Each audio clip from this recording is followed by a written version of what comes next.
Very cool. Derek Santi, NBC Las Vegas.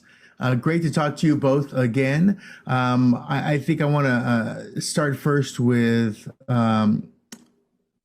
Sophia. If you could tell us, I guess, just a little bit about, where we take off from. Is there any time jumps since the last episode? Where we're looking when it comes to this episode itself, like what kind of story we're looking at. Wait, there's no time jump at there's all. no. It's right after the end of the first movie. Part one and part two was written initially as one movie, so it's literally the continuation. But there's still there's time jump, there's still a lot of backstories that are being told, especially in movie number two.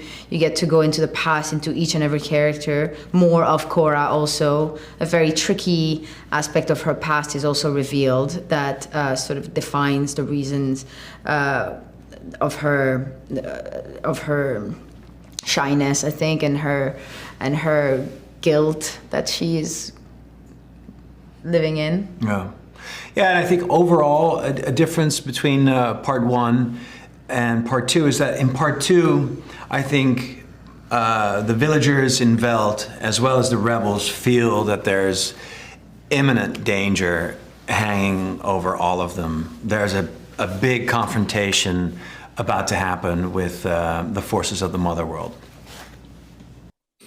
When it comes to Gunnar, of course, the first episode we had that kind of relationship blooming, but I think this one the relationship really comes into full bloom, but also his realization about Cora's power as well and where she kind of lies therein. Is that something that you kind of thought about? Oh, absolutely, yeah. I think that probably Gunnar saw her strength from the first time he met her, but of course the things that she's displayed over the course of part one, I mean, she turns out to be even more badass than he could have ever imagined. And I think the fact that they are about to go into this massive battle that they might not come out of, which of course is a new feeling for Gunnar. It allows him to open up and pursue his passion for Cora. Sophia, when it comes to Zach or anywhere in the Snyderverse, and there's going to be some slow-mo action happening, do you prepare differently? Do you hold the sword differently? What do you do to be like, this is going to be badass? Like, just slow, do it for the slow-mo. Yeah, you know what it is? Is that when you shoot a slow-mo sequence, you have to remind yourself you don't have to do the slow-mo. Yeah, it's slow-mo is done in camera. Because when you're a kid, you pretend the slow-mo, you do everything in slow-mo. It's like, oh, actually, you don't have to do it. You have to really pick good facial expression, because if it's bad, it's going to be bad for a long time.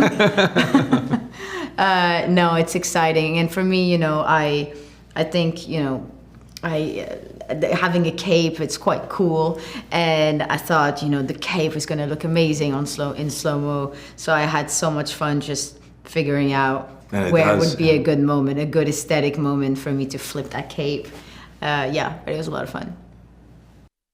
Very cool. I guess I should ask both of you, this episode leaves a lot of open doors.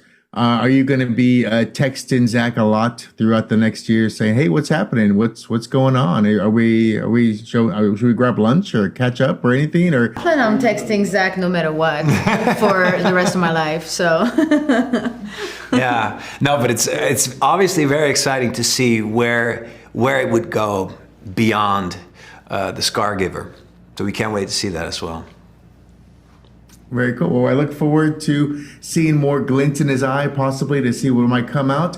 But more importantly, this episode is amazing, and I can't wait to see the R-rated version as well. So thank you very much. Sure. Thank you. Take care. You. Bye. Bye.